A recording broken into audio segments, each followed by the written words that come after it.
Hello everyone, my name is Sayaka. I am covering part 3, key questions and facilitation of class discussion.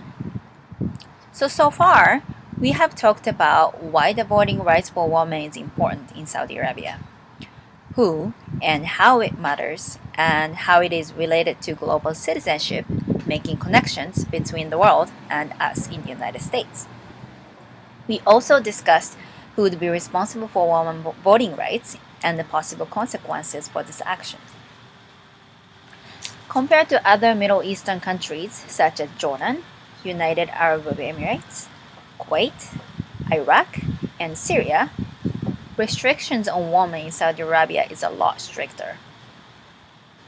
For example, Kuwait granted women voting rights back in 2005, and Iraq now requires a quarter of parliament seats and government positions to go to women.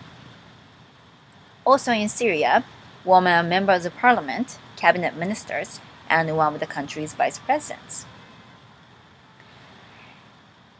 Even though women in Saudi Arabia were granted to vote in 2011, cultural barriers that prevent women from voting still do exist. These cultural barriers are preventing women from voting freely as men do. For example, female voters have to have a male guardian to accompany them to vote. So, if their male guardians are opposed to voting, it would be very difficult for women to vote. Another thing is, government requires voters to have personal ID cards, which many Saudi women do not possess. So, the questions I would like to ask here are: 1. What are some of the ways that can promote women to participate in political activities more freely? 2. Does the entire cultural norm, such as male guardian system, ban on women driving and obtaining certain official documents, have to change for women to freely participate in political activities? 3.